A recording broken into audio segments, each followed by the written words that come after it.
Hey everybody, it's Jason Blaha here, and once again it is time for the Q&A, so let's go ahead and knock this out. As usual, I'm going to do a part 1 and a part 2, and then an optional part 3, which is going to be a gear talk. So let's go ahead and get this started. First question. Howdy Jason, in block periodization, what's the advantage of doing 3 sets of 8 during a volume block rather than 8 sets of 3? It's the same number of reps, but it allows the use of more weight. Would it be possible to keep the reps at 3 to 5 and varying the number of sets between blocks? Am I misunderstanding block periodization altogether? I'm freaking out here, Jason. Right. Yeah, there's a big difference there because there's a difference in terms of peripheral nervous system loading, power, all of that, and the amount of time it takes. Generally, when you're doing the 3 sets of 8, 3 sets of 10, things like that, you are working on metabolic fatigue. It is purely a hypertrophy phase. It's there to thicken you up and get you out of the gym fairly quick so that recovery is fairly quick because, again, you're using a fairly low number of sets with relatively short breaks, 3 minutes or so. So it's fairly short workouts that are there just to induce metabolic fatigue for that phase and get out of the gym. And it's usually only going to be a 3-week block anyway, so it's not a big deal. When you switch over to things like 8 or 10 sets of 3 with a slightly heavier weight, you're in the gym longer, you're fatiguing the peripheral nervous system more. Those are more of what we call accumulation phases, or they're going to be dynamic effort phases, because you might actually be using a lighter weight than you would for the 8 rep sets if you're doing it purely for speed, strength, and power in a block. So again, you can have dynamic effort type blocks also running that same format. But if you're talking about doing it with a heavier weight, you're going to be in the gym longer. It's going to be harder to recover from. And again, we would generally call that accumulation training. And you don't want to do that for long periods of time because, again, you're going to stall out and it is more difficult to recover from, requires twice as long in the gym, et cetera, as what you're doing with the lower sets with a slightly lighter weight. So again, it's about balancing these things, and that's the whole point.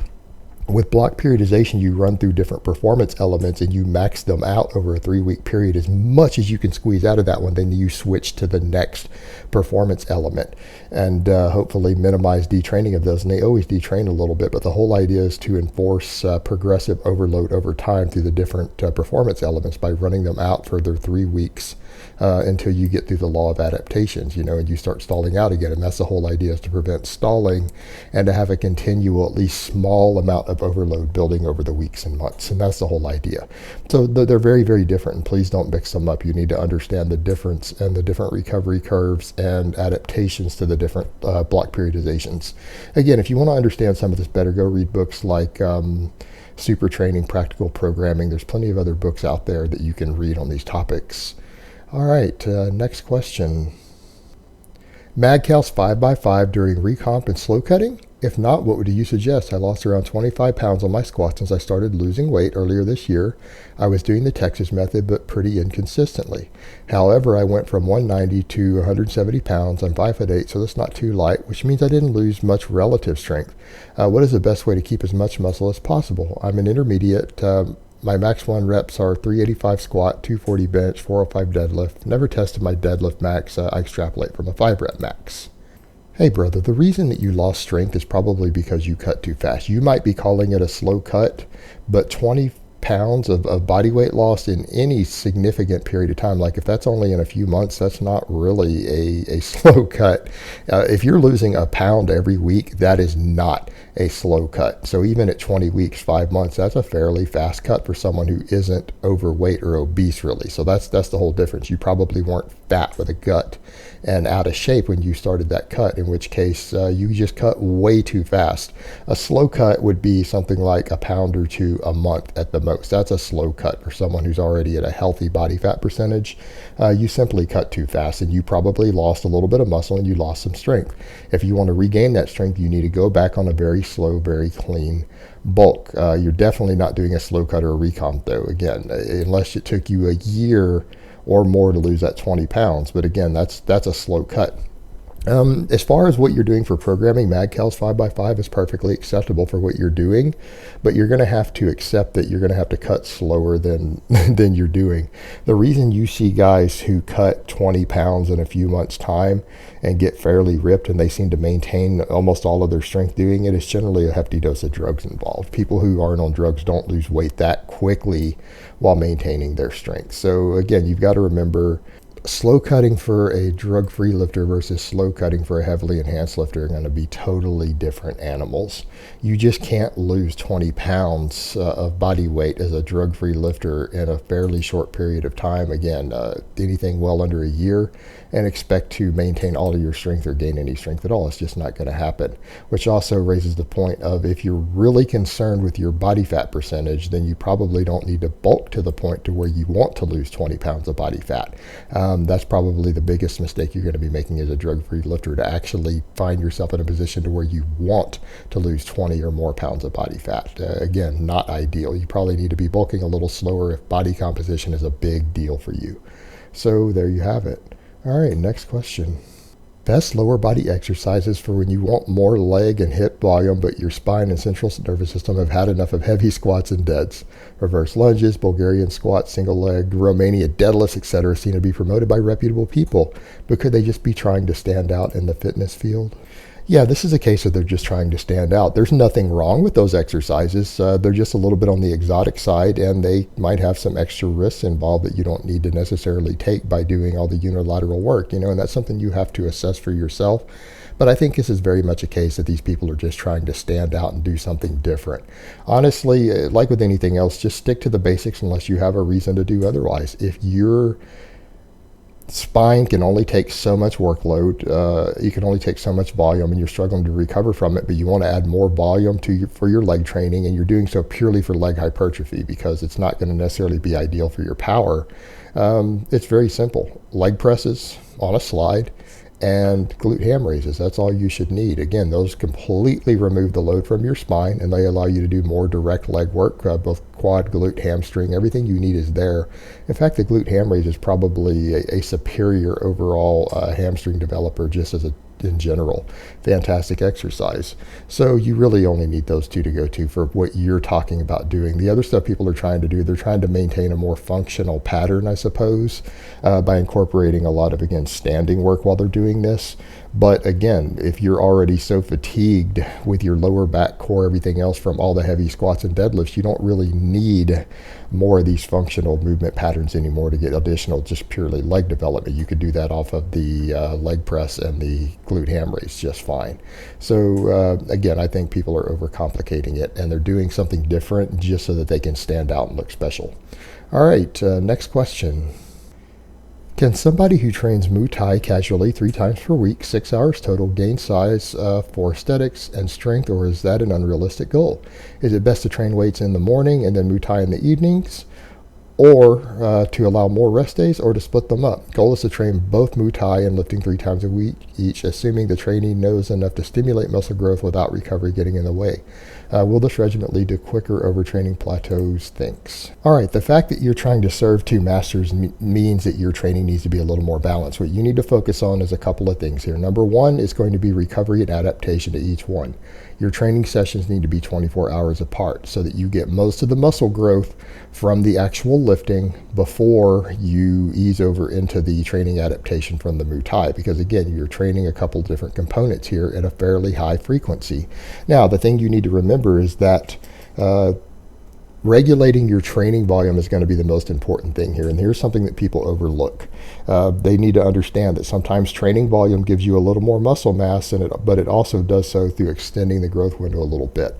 Normally, your growth window ranges from 28 up to about 48 hours after you perform exercises. That's your maximum growth window. However, how much trauma and damage you cause to the muscle tissue will limit the early parts of the growth window. So what you need to do in order to maximize the muscle gains that you're going to make and the strength that you're going to make from the weight training, you need to cut that volume down, and you need to understand that your volume and conditioning and everything else is coming from those 2-hour Muay Thai sessions. You don't need to worry about work capacity and volume in your weightlifting at this point. That is being handled by the Muay Thai on separate days. What you need to do is to come in and maximize workload in fairly short periods of time, low volume, low set training. You could use concurrent style periodization if you want, or linear, or block, or whatever you want to use to do this depending on your experience level. But on your 3-day-a-week training, you need to limit the total training volume. I would make sure that you're out of the gym in less than an hour and don't come in and do crazy stuff like 10 sets per body part or anything excessive, because that's going to interfere with your recovery for minimal gains in muscle mass. And in fact, because your recovery gets messed with and it's extending out the recovery time after each training session to do that, it's going to give you a smaller growth window before you get cross-training interference from all the Muay Thai training. So again, you need to limit volume. Short, efficient, moderately heavy workouts are going to be the way to go to put on size on those off days, and they need to be done on different days. So you need to split them up. So if you're weight training Monday, Wednesday, Friday, your Muay Thai needs to be Tuesday, Thursday, Saturday, or Sunday, something like that.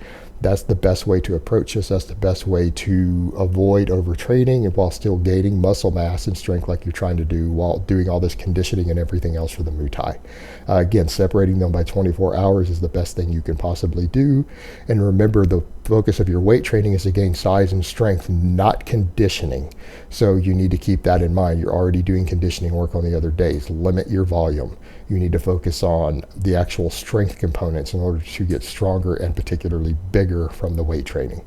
Use it for what it is, because you're now cross-training with multiple different training stimulus, and so you need to keep that in mind. You need to make sure that you're not interfering with each other and training one excessively in a way that's going to harm your overall progress. And that's how you do that. All right, next question. Hey Jason, I have recently been getting some soreness in my elbows and I'm not sure exactly what's causing it. I do full body 3 days a week, squats, overhead press, weighted neutral grip chin-ups, bench press, and deadlifts. I do all my pressing, pulling, closed grip with a pause at the bottom as you recommend. I sometimes flare my elbows at the top of the range of motion on my presses when using a heavier weight. Could this be causing it? I run a tile installation business which often involves pressing tiles into place for hours a day. Could it just be overuse? Please help. All right, brother, you've got a lot of things going on here in the post. As far as the flaring your elbows near the top of a lockout on any of your presses, that's perfectly acceptable. That's not your problem here. I suspect you're having an issue with just excessive strain on your tricep tendons due to your pressing job in addition to all the pressing, heavy pressing 3 days a week. Now, this is something that you can work around, and the upside of it is you're probably getting some decent tricep development from your actual company you run and the work you're doing there. That's probably actually helping with your tricep strength and development, but it's also contributing to you having excessive inflammation in there and excessive workload on those triceps and connective tissue and joints. So the best thing you can do is you need to go ahead every time you start getting sore in your triceps, I want you to deload all your upper body exercises. And I don't mean just the pressing. I want you to deload the pull-ups. I want you to deload the bench press and the overhead press. All of those are going to need to deload a bit.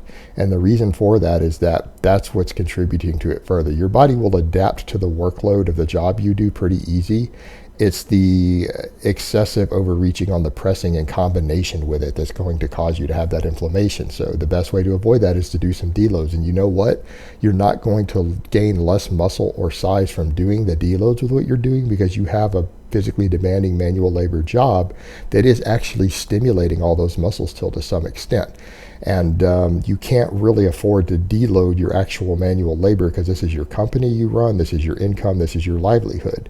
So you need to deload on the weight training side. And like I said, because you're already getting sufficient stimulation, more frequent deloads on your upper body exercises to keep those tendons and everything healthy and recovered actually isn't going to harm your progress at all. It's not going to harm it at all. You're going to do just fine. So don't be afraid of those deloads. And even if that means every third or fourth week you're having to deload your upper body stuff just to keep the inflammation down, that's okay. It's going to work out for you in the end. You don't need to be afraid of those deloads for that. And a lot of guys get afraid of those frequent deloads when they're trying to cross-train different things, or training for a couple different things at one time, or they have a manual labor job that's very intensive.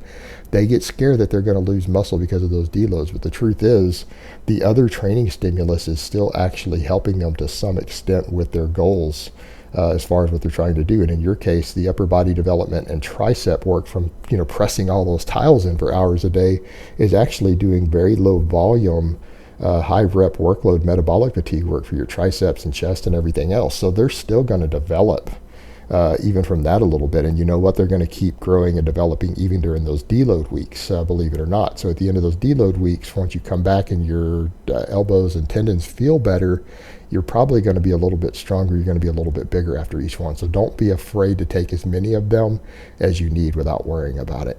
And, if you have to, you can also not deload as frequently on the chin-ups, because again, you're getting a lot of tricep and chest involvement from all that the volume of manual labor that you're doing with your work. So it may not you may not have to deload it as often, but definitely every single time you start getting that soreness in your triceps, I want you to do a deload even up to a full week on all of your pressing movements, all of them, anything that involves your triceps. And you know what? It's going to be okay. You're still going to make just as good a gains from it. And if you do that, though, it's not going to negatively interfere with your labor, your work, and you're going to have a much lower injury rate, and you're going to do better overall. You're going to feel better, and you're going to have better progress as a result of it. So don't be afraid of taking as frequent of a deload as you possibly need to accommodate your actual manual labor and your career. All right, guys, but that's really all I have to say on that today. I hope it's been informative. And I will talk to you guys next time in part 2.